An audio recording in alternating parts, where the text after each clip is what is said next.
அதில் actress Meena madam இருந்தாங்க. தொடர்ந்து என்கிட்ட இந்த ஒரு கேள்வி வச்சுக்கிட்டே இருக்காங்க. எனக்கு வந்து 2வது கல்யாணம், நான் வேற யாரையும் வந்து கல்யாணம் பண்ணிக்க போகிறேன். இந்த கேள்விகள்லாம் எனக்கு கேட்கும் போதே ரொம்ப கஷ்டமாக இருக்குது. நீங்கள் அதை பற்றி என்ன சார் நினைக்கிறீங்க? மீனா அப்படின்னும் போது அவங்க பாவம் இவ்வளோ கஷ்டப்பட்டு வாழ்க்கையில் வந்திருக்கிறாங்க. 52 வயசு கூட இருக்காது. அவங்களுடைய வாழ்க்கையில் இவ்வளோ பெரிய ட்ராஜடி. ஒரு சைல்டு ஆர்டிஸ்டாக இருந்து கஷ்டப்பட்டு வந்தவங்க. பல நேரங்களில் மீனா வந்து நான் பார்த்துருக்கேன். அவங்க வந்து பார்த்திங்கன்னா ஷூட்டிங்கில் நடிப்பாங்க, அப்படி நடிப்பாங்க. உண்மையாலுமே அந்த 8 வயசுலேயே அவ்வளோ நடிப்பாங்க. அழகாக மீனா சின்ன பொண்ணு துருன்னு இருப்பாங்க. அந்த யூனிட்டில் இருக்கிறவங்க எல்லாருமே பார்த்திங்கன்னா அந்த கன்னத்துக்கு இல்லாமல் போக மாட்டாங்க. அந்தளவுக்கு வந்து அழகாக இருப்பாங்க. சைல்டு ஆர்டிஸ்டாக இருந்தவங்களே சக்ஸஸ் ஆனது 1-2 பேர் தான். ஒன்று ஸ்ரீதேவி வந்தாங்க, கமல்ஹாசன் வந்தார், மீனா வந்துச்சு. தங்கமான ரொம்ப நல்ல பொண்ணு.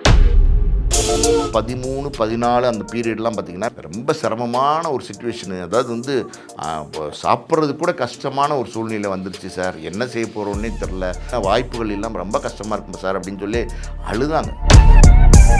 சின்ன பிள்ளையா ரஜினியோட நடித்த மீனா, அதுக்கப்புறம் ரஜினியோட ஜமாலில் நடிச்சிச்சு, அப்புறம் கமலோட அவை சன்மி இன்னும் பல படங்களில் நடிச்சிச்சு, சரத்குமார்லாம் இந்த எல்லாரோடையும் மீனா வந்து நடித்தாங்க.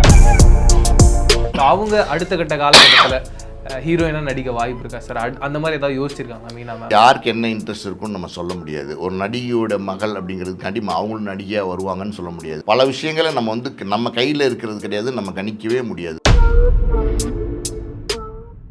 ரெட்ரோ மீடியா நேயர்களுக்கு வணக்கம். இந்த ஒரு இன்ட்ரெஸ்டிங்கான கான்வர்சேஷனில் நம்ம கூட ஆஸ்கார் மூவிஸ் ப்ரொடியூசர் பாலாஜி பிரபு சார் தான் இருக்கார். சார் வணக்கம் சார். வணக்கம், welcome to retro media. Sir, சமீபத்தில் ஒரு வீடியோ பார்த்துருந்தேன். அதில் ஆக்ட்ரஸ் மீனா மேடம் இருந்தாங்க. அவங்க என்ன சொல்கிறாங்கன்னா, தொடர்ந்து என்கிட்ட இந்த ஒரு கேள்வி வச்சுக்கிட்டே இருக்காங்க. எனக்கு வந்து 2வது கல்யாணம், நான் வேற யாரையும் வந்து கல்யாணம் பண்ணிக்க போகிறேன். இந்த கேள்விகள்லாம் எனக்கு கேட்கும் போதே ரொம்ப கஷ்டமாக இருக்குது. நீங்கள் யோசிச்சு பாருங்கள், என்னுடைய குழந்தைய வளர்ந்து வந்துட்டா, இப்போ அவளை தான் நான் பார்க்கணும். அதை விட்டுட்டு எனக்கு 2வது கல்யாணன்றதை கேட்கும் போதே எனக்கு ரொம்ப கஷ்டமாக இருக்குது. தொடர்ந்து ஆக்ட்ரஸ் அப்படின்னு வரும்போது எங்களை சுற்றி இப்படிப்பட்ட ஒரு கேள்விகளை வச்சுக்கிட்டே இருக்காங்க. எங்களுக்கு அது ரொம்ப மனசு கஷ்டமாக இருக்குது அப்படின்றத சொல்லியிருக்காங்க. நீங்களும் அதை பார்த்துருப்பீங்கன்னு நினைக்கிறேன். நீங்கள் அதை பற்றி என்ன சார் நினைக்கிறீங்க? பாவம் மீனா நல்ல பொண்ணு. உண்மையாலுமே பார்த்திங்கன்னா மீனா ரொம்ப நல்ல பொண்ணு. அதாவது ஒரு சைல்டு ஆர்டிஸ்டாக இருந்து கஷ்டப்பட்டு ஒவ்வொரு படியாக முன்னுக்கு வந்து ஒரு பொண்ணு. அன்புள்ள ரஜினிகாந்த்னு ஒரு படம், அதில் ரஜினிகாந்தோட வந்து கிட்டத்தட்ட பார்த்திங்கன்னா ரஜினிகாந்த் ஹீரோ, அதில் வந்து ஒரு குழந்தை நட்சத்திரமாக மீனா நடிச்சிருப்பாங்க. ஒரு மாற்றுத்திறனாளியாக நடிச்சிருப்பாங்க.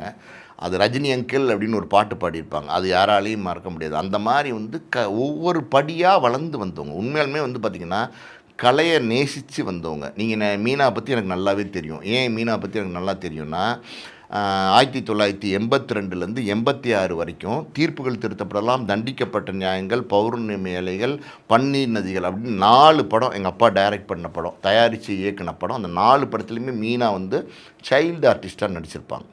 நான் வந்து பல நேரங்களில் வந்து ஸ்கூல் லீவ் நேரத்தில் வந்து ஷூட்டிங்க்கு போவேன்.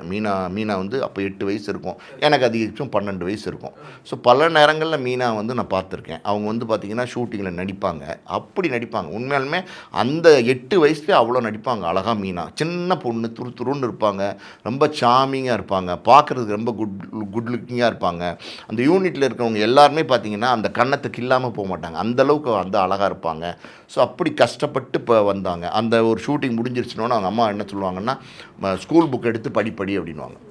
ஒரு ஷார்ட் முடிஞ்சிருச்சு அப்படின்னா ஸ்கூல் புக் எடுத்து படிப்பாங்க மீனா. உடனே பார்த்திங்கன்னா தனியாக இந்த ஒரு ரூமில் ஷூட்டிங் நடக்குதுன்னா இன்னொரு ரூமில் வந்து புக் எடுத்து படிச்சுட்டு இருப்பாங்க, இன்னொரு ரூமில் படிச்சுட்டே இருப்பாங்க. உடனே ஷார்ட் ரெடின்னொன்னே புக்கை மூடி வச்சுட்டு திருப்பி வந்து ஷார்ட்டில் நடிப்பாங்க. அவங்க அம்மா வந்து மீனா சரியாக நடிக்கலைன்னு வச்சுக்கோங்க, மீனா வந்து பலார்னு அடிச்சிருவாங்க. சும்மா முதுகில் அடி. என்ன சொல்லிக்கிட்டு இருக்காங்க, கேட்காம என்ன பண்ணிக்கிட்டு இருக்க அப்படின்னு. எப்பயாவது வந்து சின்ன பொண்ணு தானே பாவம், ஏதாவது ஒரு சீன் வரல அப்படின்னா பலார்னு அடிச்சிருவாங்க. எங்கள் அப்பா திட்டுவார். அவங்க அம்மா பேர் ராஜமல்லிகா. மல்லிகா, நீங்கள் இந்த மாதிரிலாம் பண்ணக்கூடாது, நீங்கள் போங்க வெளியில் போங்க, செட் அவுட் வெளியில் போங்க அப்படின்னு வந்து எங்கள் அப்பா அனுப்பிச்சிடுவார். அவங்க அம்மா இல்லை சார், என்ன சார் நீங்கள் வந்து சீன் அப்போல்லாம் ஃபிலிம் இல்லை, ரோல் ஓடிட்டே இருக்கும், சரியாக நடிக்கலைன்னா உங்களுக்கு எவ்வளோ லாஸ் சார் அப்படின்னு. அதெல்லாம் விடுமா, நீ விடு, அந்த பொண்ணு சின்ன பொண்ணு, 8 வயசு பொண்ணை போய் பட்டு நடிக்கிறதா, அதெல்லாம் அடிக்கூடாது, தள்ளுங்க, நீங்கள் போங்க வெளியில் போங்கன்னு சொல்லிட்டு. எப்போவுமே மீனாவோட ஷூட்டிங் இருக்குது படத்தில் அப்படின்னா எங்கள் அப்பா என்ன பண்ணுவார்னா, 5 ஸ்டார் தான் இப்போ ரொம்ப ஃபேமஸ்ஸு, 5 ஸ்டார் சாக்லேட்டு. ஒரு 10 5 ஸ்டார் சாக்லேட் வந்து ப்ரொடக்ஷனில் வாங்கிட்டு வந்து வச்சுருப்பாங்க.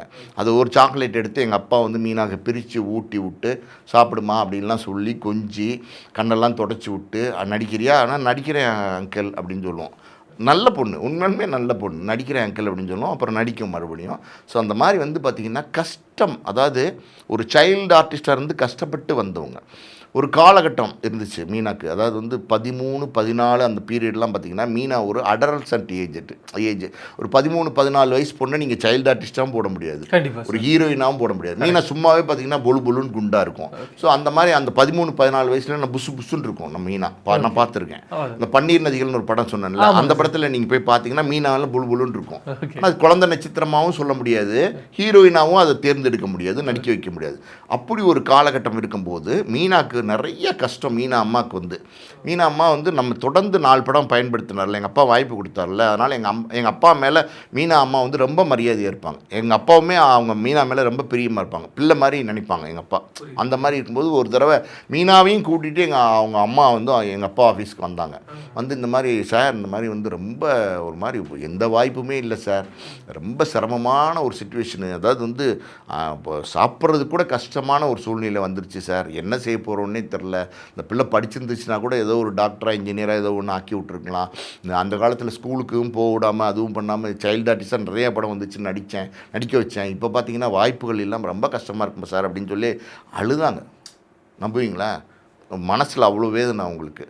அப்போ எங்கள் அப்பா சொன்னார், நீங்கள் கவலைப்படாதீங்கம்மா ராஜமல்லிகா, உங்கள் பொண்ணு மிகப்பெரிய திறமைசாலி, ரொம்ப பெரிய ஒரு இடத்துக்கு தமிழ் சினிமாவில் ஒரு முக்கியமான நட்சத்திரத்துக்கு உங்கள் பொண்ணு வருவாங்க. நிச்சயமாக அந்த தகுதி மீனாக்கு இருக்குது, கொஞ்சம் பொறுங்க. இது வந்து ஒரு அடலசன்ட் ஏஜ். ஒரு 14, 15ங்கிறது ரொம்ப மெச்சூர்ட் இல்லாத ஒரு ஏஜ். ஒரு 17, 18லாம் வரும்போது ஹீரோயினாக வந்துடுவாங்க. நீங்கள் பாருங்கள், தமிழ் சினிமாவில் ஒரு பெரிய ரவுண்டு வருவா அந்த பொண்ணு மீனா அப்படின்னு சொல்லி எங்கள் அப்பா சொன்னார் அவங்க அம்மாட்ட. அது பழிச்சிருச்சு. அது மாதிரி பார்த்திங்கன்னா இன்றைக்கி வந்து தமிழ் சினிமாவில் மீனா ரஜினியோட சின்ன பிள்ளையாக ரஜினியோட நடித்த மீனா, அதுக்கப்புறம் ரஜினியோட ஜமானில் நடிச்சிச்சு, அப்புறம் கமலோட அவை சண்முகி இன்னும் பல படங்களில் நடிச்சிச்சு, விஜயோட நடிச்சிச்சு, அஜித்தோட நடிச்சிச்சு, கார்த்திகோட நடிச்சிச்சு, பிரபு நடிச்சு, எல்லாம் அது மீனா நடிக்காத நடிகர்களே இல்லை, சரத்குமார்லாம் இந்த எல்லாரோடையும் மீனா வந்து நடித்தாங்க இல்லையா. அப்படி நல்ல பாப்புலராக வந்து பெரிய ஹீரோயின் ஆகிட்டாங்க. எனக்கு தெரிஞ்சு 95வது வருஷம் விஜய் விஷ்ணு படம் நடிக்கிறார் இல்லையா, அந்த படம் வந்து நம்ம விஜயவாகினி ஸ்டுடியோன்னு ஒன்று இருந்துச்சு. இப்போ அந்த ஃபோரம் மால், ஆமாங்க சார், அந்த விஜய் அது ஒரு அந்த ஹோட்டல் மால், அதுக்கப்புறம் பக்கத்துல ஒரு பெரிய கிரீன் பார்க், அந்த ஹோட்டல் இருந்த இடத்துல தான் விஜயவாகினி ஸ்டுடியோன்னு ஒரு ஸ்டுடியோ இருந்துச்சு. பெரிய ஸ்டுடியோ, வாகினி ஸ்டுடியோன்னு சொல்லுவாங்க. அதுல வந்து ஒரு ஃப்ளோர்ல விஜயோட ஷூட்டிங் நடந்துகிட்டு இருக்கு, டான்ஸ் எடுத்துக்கிட்டு இருக்கோம். இன்னொரு ஃப்ளோர்ல, ஆப்போசிட் ஃப்ளோர்ல பாத்தீங்கன்னா அர்ஜுனோட மீனா வந்து ஒரு படம், அதுவும் டான்ஸ் தான். அது என்ன படம்னு எனக்கு மறந்து போச்சு. அர்ஜுனோட நடிக்கிறாங்க. அந்த படம் வந்து அந்த வருஷத்துல வந்த படம். அது முடிச்சு இது வந்து 9 மணி வரைக்கும் நடந்துட்டு இருக்கு. நாங்க வெளியில உட்காந்துருப்பாங்க, எப்படின்னா இந்த சேர் போட்டு வெளியில் சும்மா உட்காந்து பேசிகிட்டு இருப்பாங்க. அப்படி அப்பா நான்லாம் உட்காந்து பேசிகிட்டு இருக்கும்போது பார்த்தீங்கன்னா அந்த அர்ஜுனோடைய செட்டிலேருந்து மீனாவோட ஒர்க்கு முடிஞ்சிருச்சு. அது மேக்கப் கலைக்கிறதுக்கு முன்னாடி அப்படியே அவங்க அம்மாவும் மீனாவும் வராங்க. வந்து அப்படி போகும்போது பார்த்தீங்கன்னா அப்பாவை பார்த்துட்டாங்க. அப்பாவை பார்த்தோம் நேரம் வந்து அப்பாட்ட வந்து மீனா வந்து காலில் விழுந்து ஆசீர்வாதம் வாங்கிட்டு, அவங்க அம்மா வந்து மீனா நீ சார் கையில் விழுன்னு சொல்லி விழுந்து ஆசீர்வாதம் வாங்கிட்டு உட்காந்து 1 மணி நேரம் பேசிட்டு போனாங்க அவங்க அம்மா மீனாலாம். நல்ல பொண்ணு, உண்மையாலுமே நல்ல பொண்ணு. அதுதான் சொல்ல வரேன்ல. எதுக்கு இதை சொல்கிறேன் அப்படின்னா, சில பேர் வந்து பார்த்திங்கன்னா நடிகை ஆனதுக்கப்புறம் திமிராக இருப்பாங்க, ஆட்டிடியூட் காமிப்பாங்க, தலகணமாக இருப்பாங்க, ஆணவமாக இருப்பாங்க, பழைய விஷயங்களை மறந்துடுவாங்க. இது எதுவுமே மீனாட்டு கிடையாது. மீனா ரொம்ப இயல்பான, ரொம்ப தங்கமான, ரொம்ப நல்ல பொண்ணு. இதுதான் மீனாவுடைய லைஃபு. சைல்டு ஆர்டிஸ்டாக இருந்தவங்களே சக்ஸஸ் ஆனது 1-2 பேர் தான். ஒன்று ஸ்ரீதேவி வந்தாங்க, கமல்ஹாசன் வந்தார், மீனா வந்துச்சு. அதுக்கப்புறம் பார்த்திங்கன்னா பேபி அஞ்சு, அப்புறம் குட்டி பத்மினி, அப்புறம் அந்த காலத்தில் வந்து பிரபாகரன் ஒரு நடிகர், ஸ்ரீதர் நடிகர், மாஸ்டர்னு சொல்லுவாங்க, மாஸ்டர் சுரேஷ்னு ஒருத்தர், ஹாஜா ஷெரீஃப்னு ஒருத்தர், பேபி, இன்னும் பல பேர் வந்து பார்த்திங்கன்னா சைல்டு ஆர்டிஸ்ட்டாக வந்து பாப்புலராக இருப்பாங்க. அந்த நேரத்தில் பார்த்தீங்கன்னா அப்பா என்ன மாதிரி நடிக்கிறாங்க. பாக்யராஜ் படத்தில் வந்து பார்த்தீங்கன்னா ஒரு படத்தில் வந்து டேடி டேடி அந்த பாட்டு, ஒரு பையன் இருப்பான்ல, அந்த பையன் பேர் சுரேஷ் நினைக்கிறேன், எனக்கு தெரியல. அந்த பையன்லாம் பார்த்தீங்கன்னா அந்த படம் வந்தப்ப எப்பா இந்த பையன் பின்னி எடுத்துருவான்ப்பா அப்படின்னு பேசினாங்க. அதே மாதிரி பார்த்தீங்கன்னா கோபாலாவை அந்த மாஸ்டர் மகேந்திரன், அந்த பையன்லாம் பார்த்தீங்கன்னா என்ன பேச்சு பேசுகிறான், இப்போவே இவெல்லாம் பெரிய ஆளானா இந்த தமிழ் சினிமாவில் ஒரு ரவுண்டு வருவான் அப்படின்னாங்க. ஆனால் வரல. அப்படி வந்ததில் ஒரு 2-3 பேரில் மீனா ஒருத்தவங்க.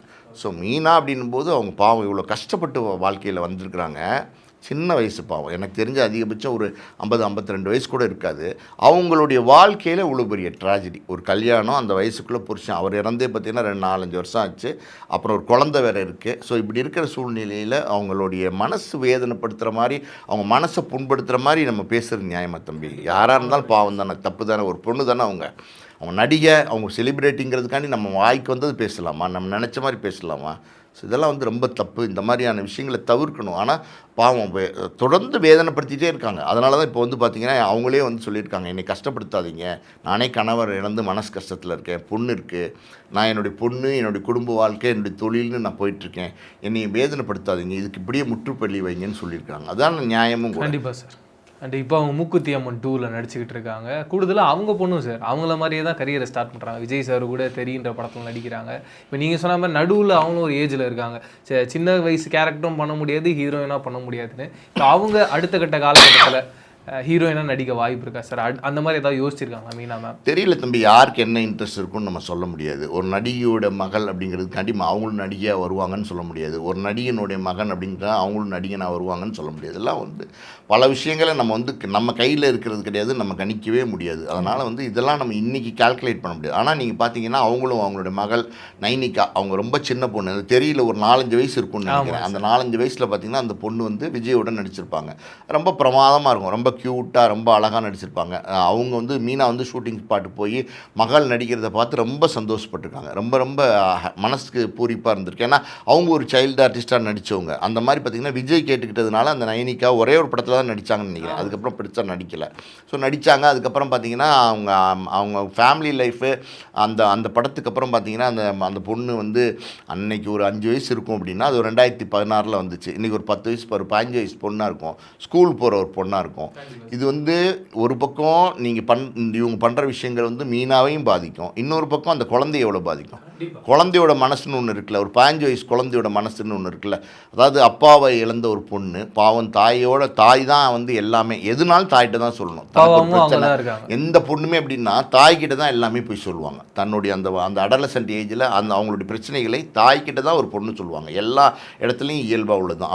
தகப்பன் இருந்தால் அது ஆறுதல், ஆனால் தகப்பன் இல்லை.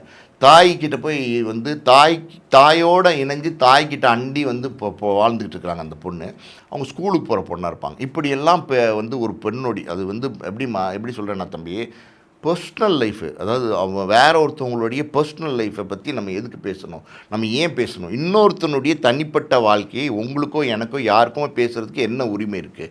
அது உண்மையாக இருக்கலாம், பொய்யாக இருக்கலாம், எதுவாக வேணால் இருக்கலாம். ஏன் நீங்கள் இன்னொருத்தனுடைய பர்ஸ்னல் லைஃப் பேசுகிறீங்க? நம்ம வீட்லேயும் சகோதரர்கள் இருக்காங்க, சகோதரிகள் இருக்காங்க, அம்மா இருக்காங்க, அக்கா இருக்காங்க, மனைவி இருக்காங்க, எல்லாருமே இருக்காங்க. நம்ம வீட்டில் எல்லாருமே பெண்கள் தான். இப்போ பெண்களை தவிர்த்து நம்ம வாழவே முடியாது. நம்ம தாய், தாரம், சகோதரிகள் எல்லாமே பாருங்கள், மனைவியிலேருந்து எல்லாருமே வந்து பெண்களாக தான் இருக்காங்க. அப்படி இருக்கும்போது அந்த பெண்களுக்கு கொடுக்க வேண்டிய மரியாதை கொடுக்கணும்.